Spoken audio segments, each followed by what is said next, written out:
Olá, comunidade querida do canal Paz e Bem e do canal Filosofia em Movimento. Estamos aqui, então, para mais um vídeo, né? Sobre esse nosso projeto de filosofia e vida. E aí eu fiquei pensando no momento que nós estamos vivendo hoje, né? Toda essa discussão entre bem e o mal, e trouxe para vocês essa questão que eu vou abrir aqui, depois deixem comentários, o que vocês acham, né? É sobre, afinal, o que é o mal? O mal existe? O que é o mal? E aí, para mencionar, para tratar um pouco disso aqui no nosso vídeo, eu vou falar deste livro aqui, não sei se, que se chama O Diabo, As Percepções do Mal da Antiguidade ao Cristianismo Primitivo, que é um livro de mitologia, tá? Sobre a mitologia do mal, desde a antiguidade ao cristianismo, ao primeiro cristianismo, né? O cristianismo primitivo. Então, neste livro, ele vai dizer assim, bom, na evolução, né, mitológica do nosso mundo, o mal foi representado de várias maneiras diferentes, né? Então, são esses modos diferentes, passando pela Grécia e tudo, passando pela Pérsia, é que ele vai analisar aqui nesse livro por meio da iconografia, né? Como é que foi representado o mal. Então, depois que ele transita, né, por todas essas criações do mal, né, da ideia de mal, ele diz assim, mas isso tudo pode ser resumido em alguma coisa, né? Existe alguma base comum, né? Aí ele vai dizer o seguinte, sim, a base comum da ideia de mal é a dor, é a dor. Só que essa dor vai ser compreendida de modos diferentes dependendo da cultura. Essa dor pode ser emocional, essa dor pode ser a dor física, essa dor pode ser o sofrimento psíquico, né, o sofrimento mental, tem várias formas de experimentar essa dor, né? E aquilo que produz a dor é o mal, né? Então, ele parte do princípio de que a gente tem que entender, sim, que o mal existe porque o sofrimento existe, né? Porque a dor existe, né? Então, ele vai contra, assim, alguns discursos que tentam negar a existência do mal, né?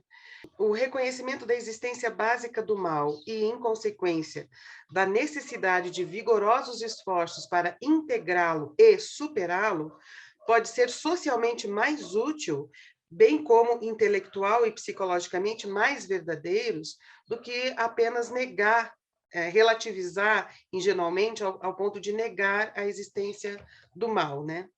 Então, ele fala assim, a história do diabo é sombria, e qualquer visão do mundo que não leve em conta ou negue o horror existencial do mal é ilusória. Uma única criança que chore sozinha no escuro vale toda a criação. Ela é, num certo sentido, toda a criação que sofre, né? Ele mostra aqui nesse livro como que no cristianismo o mal, como uma entidade separada, não tinha muita expressão, né, no Velho Testamento, porque tudo girava em torno do poder de Deus e do erro dos homens, né? E Satã aparece mais como um obstáculo, que inclusive é o que significa, né, a palavra. No cristianismo, o mal ele vira essa coisa personificada, que é o diabo, né? E que ele é exterior, né? Então ele diz assim: o diabo, que não tinha destaque no Velho Testamento, ganhou estatura na apócrifa, na apocalíptica e no Novo Testamento.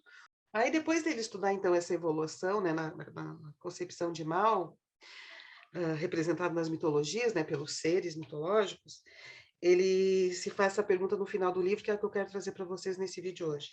Qual é a função do diabo hoje? Ele está usando a palavra diabo porque é mais popular entre a gente, né, mas, assim, dessa personificação, né, do mal numa figura que tem um nome, né, que é uma entidade, né?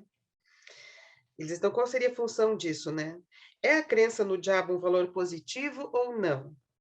Aí ele diz, de um lado, a crença nele é prejudicial, porque ao atribuir-lhe o mal, podemos estarmos nos furtando, né, ao exame de nossa responsabilidade pessoal pelo mal e da responsabilidade que sociedades, leis e governos têm para com o sofrimento das pessoas. O reconhecimento da existência básica do mal e, em consequência, da necessidade de vigorosos esforços para integrá-lo e superá-lo, pode ser socialmente mais útil, bem como intelectual e psicologicamente mais verdadeiro. Então, ele está dizendo assim, se a gente reconhece que o mal existe, né? Que existe os sofrimentos que produzem mais sofrimentos, abandonos que produzem mais abandonos, né? Crueldade que produz mais crueldade, é que isso está na gente. Então, o mal existe, é nesse sentido que ele tá tentando dizer aqui. Seria mais saudável, inclusive uma ideia da psicanálise, né? Reconhecer que o mal existe para poder elaborar, sublimar e ir além dele, do que simplesmente negar a existência do mal. Então, todos nós lidamos com isso, né? O bom e o mal em nós mesmos, ou ideias de influências destrutivas para os religiosos demoníacas, ou olhando, lidando com as pessoas, tentando entender se elas trazem o bem ou o mal para a nossa vida, né? O que ele está dizendo é que, assim, às vezes a gente pensa assim de um modo muito ingênuo, mas o fato de pensar nisso de um modo muito ingênuo não deveria nos levar a simplesmente acreditar que o mal não existe. Ele está dizendo que o mal existe. E ele precisa ser encarado e ele precisa ser elaborado pela gente, né? E o mal está associado à dor, né? Ao sofrimento. Bom, e a gente vê diariamente no nosso mundo o quanto que o mal está aí. Quando o mal e o bem eles são muito exteriorizados, a gente espera uma apoteose, uma solução final e definitiva na luta do bem contra o mal, né? Essa solução final na vida social pode ser a guerra, né? A eliminação do inimigo, no desespero de soluções muito definitivas para os conflitos, né? E isso geralmente vai dar em guerra, vai dar em morte, vai dar em destruição. Então, como fazer essa relação menos desejante de um final apoteótico e mais, talvez, negociador, né? Talvez mais político, se a gente for pensar nisso de uma forma laica e não de uma forma apenas metafísica e religiosa. Então, fica a dica, quem quiser ler esse livro, ele não é a resposta definitiva sobre o assunto, mas é um livro interessante do ponto de vista mitológico.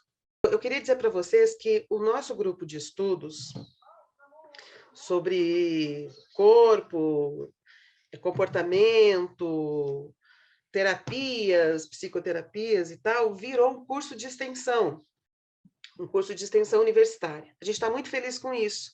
E estamos lá com as portas abertas, então. Quem quiser vir estudar comigo nesse formato de curso de extensão, me procure, tá? Me procure no contato.fernandacarlosborges@gmail.com, tá bom? Ou me chame no Instagram, porque eu já recebi e-mails que eu respondi e depois não teve o retorno de volta. Então, não sei se pode dar, às vezes, algum problema no e-mail. Então, se alguém me mandou um e-mail e está esperando resposta, eu já respondi e-mails e não retornaram. Não sei se foi algum problema, tá? Me mande uma mensagem pelo Instagram, tá bom? Escola da Tenda no Instagram ou Fernanda Carlos Borges no Instagram. E aí, se você é da área de cuidado, da área das psicoterapias, da psicologia, da filosofia e ciências humanas, da educação física, das áreas de cuidado, né, do corpo, da mente, da subjetividade, se você está ligado nessa, ou da educação, né, vem estudar com a gente, tá bom? No curso de extensão. Então, me procura, chega junto, chega na nossa rede, vem estudar com a gente. Tá bom, gente? Então, até semana que vem.